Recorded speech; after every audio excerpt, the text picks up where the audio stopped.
Polisi telah menetapkan Guntur Bumi sebagai tersangka. Hingga kini Guntur Bumi belum juga mau menampakkan keberadaannya. Bahkan kuasa hukum Guntur Bumi berdalih jika status baru yang melekat pada Guntur Bumi bukanlah sebuah tanda jika Guntur Bumi benar-benar bersalah.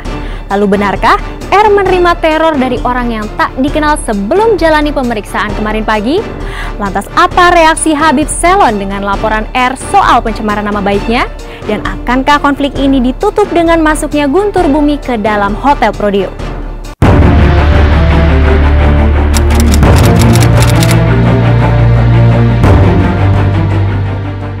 Pemirsa, posisi Guntur Bumi kian hari kian terjepit, terutama setelah pihak kepolisian menetapkan Guntur Bumi sebagai tersangka. Pasalnya, bukan tidak mungkin bayang-bayang Hotel Prodeo makin dekat dengan Guntur Bumi. Apalagi semua sangkaan yang dituduhkan terhadap dirinya telah memenuhi semua pasal, mulai dari penipuan hingga pelecehan seksual. Lantas, benarkah Guntur Bumi dan kuasa hukumnya mulai menyusun strategi baru demi lepas dari jerat hukum yang tengah mengintainya?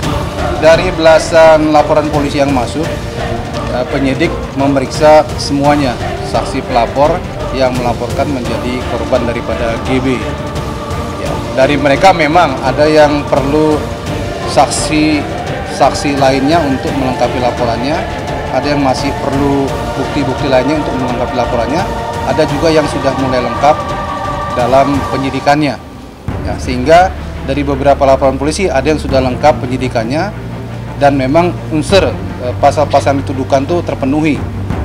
Dan ini menjadikan penyidik menaikkan status daripada terlapor GB menjadi tersangka. Kalau sudah penyidik berani menjadikan dia tersangka, ya sudah cukup ya bukti-buktinya dan saksi-saksinya.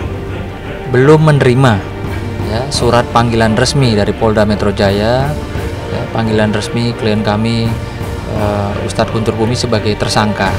Itu UGB juga telepon saya, ya ditanya, Mas, aku lihat di TV kok aku jadi tersangka. Belum tentu seseorang yang ditetapkan sebagai tersangka sudah bersalah. Langkah kepolisian untuk segera menetapkan Guntur Bumi sebagai tersangka ini kabarnya sebagai cara untuk memancing Guntur Bumi keluar dari persembunyiannya. Meski ada juga yang menduga jika langkah polisi ini terkesan gamang. Pasalnya, polisi belum bisa memberikan kepastian soal kasus hukum yang melilit Guntur Bumi. Meski kenyataannya ia telah memenuhi semua pasal yang disangkakan pada dirinya. Lantas, apakah ini upaya polisi untuk meredam kemarahan masyarakat terhadap sepak terjang Guntur Bumi? Jika dengan status barunya ini Guntur Bumi tetap tak mau keluar, apakah ia akan segera dijemput paksa oleh pihak kepolisian? Ya, ada laporan pelecehan, ada laporan penganiayaan, ada laporan penipuan, dan laporan yang lain-lainnya. Ini yang kasus yang mana nih UGB menjadi tersangka? Ya. Oke lah, kami tidak mau berandai-andai kasus yang mana. Namun demikian namanya ya seseorang ditetapkan sebagai tersangka dalam proses penyidikan itu satu hal yang wajar atau lumrah. Untuk kasus yang dinaikkan statusnya itu sudah lengkap sehingga status GB terlapor menjadi tersangka.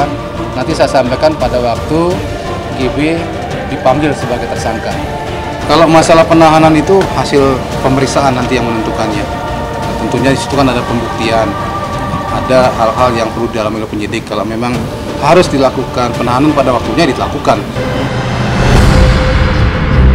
Belum selesai semua persoalan yang menghimpit suami Puput Melati ini, konflik baru pun terus bermunculan. Salah satunya perseteruan antara R dan Habib Selon.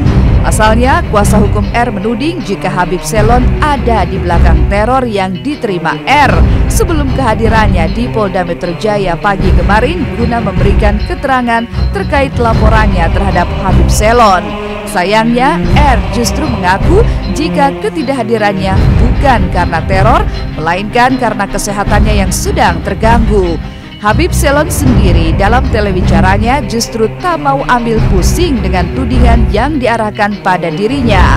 Lantas, mengapa kuasa hukum R mengaku jika R telah mendapat teror yang diduga dari Habib Selon, sementara R sendiri tidak merasa mendapat teror? Semalam klien saya Rizka menyampaikan, "Bang, saya ada diancam dan saksi-saksi pun diancam." Diancamnya melalui bentuk apa? Si Rizka sendiri tidak mengasih tahu saya karena dia sudah terampuk ketakutan. Dari siapa? Diduga dari Habib Selon. Dia tidak menerangkan melalui SMS kah, melalui telepon kah, atau ada orang yang coba nyampe rumahnya kah? Itu tidak dia jelaskan gitu loh. Mengenai hal ini saya sangat sayangkan kalau misalnya hal itu terjadi, supaya saya itu ketakutan, apa yang harus ditakutkan sih? Biarin aja udah, diamin aja, teror dari mana? Nggak ada teror. Ya udah, nggak usah diamin aja, nggak usah diladenin. Nggak ada, pokoknya nggak ada ancaman lah. Nggak ada itu, aku cuma lagi nggak enak badan aja. Ya mungkin kan dia berpikir kan mungkin ada ancaman atau apa gitu, tapi kan aku pribadi emang lagi nggak enak badan, jadi izin gitu. Nelfon tapi nggak bilang kayak gimana, cuma bilang izin aja, lagi nggak enak badan. Sebelumnya, R melaporkan Habib Selon ke Polda Metro Jaya lantaran tak terima dengan pernyataan Habib Selon yang mengatakan jika R melakukan pemerasan terhadap Guntur Bumi di sebuah media online. Tak sampai di situ, R juga sakit hati atas tudingan Habib Selon yang menyebutkan dirinya maling teriak maling. Iya, tadi mau ke sana ya, Rizkanya kan nggak enak badan ya, lagian bawa mobilnya udah kan kalau lagi nggak enak badan nggak tenang ya ibunya ya. Nah ini lagi fokusnya ke Guntur Bumi aja dah dulu ya, nanti itu gampang lah ya, bisa nyusul ya. Karena dibilang memeras dan katanya mengada-ngada ya dalam kasus Guntur Bumi dan maling teriak maling. Nah itu kan saya kan nggak terima ya, dicemarkan nama baik anak saya dan ya termasuk saya juga lah ya. Ya seharusnya kan nggak boleh lah ya Habib Selon bilang maling teriak maling. Memang saya maling apa? Justru saya yang menjadi korban Guntur Bumi. Malah yang ada saya niat berobat, uang saya dimakan dan anak saya pun dinodai dan dijolimi. Ya seharusnya Habib Selon janganlah sampai menghakimi saya. Sudah lama orang kita mengenal siapa dia. Ini namanya maling teriak maling. Kata Selon. Ya. Buktikan. Kalau enggak saya tuntut habis-habisan. Tapi Bang belum pernah ngeluarin statement. Kagak pernah.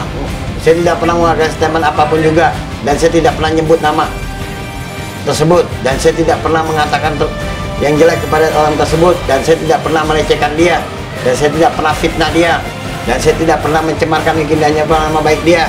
Dan dia itu yang bikin sekarang ini mencemar nama baik, dan dia mau ngetop. Dua-duanya kami akan laporin, pengacaranya maupun si perempuan itu. Saya nggak kenal itu perempuan, nggak pernah ketemu, dan saya nggak pernah telepon-teleponan, dan saya tidak pernah diwawancarai. Kami akan laporin dan kami akan proses hukum. Tidak ada damai.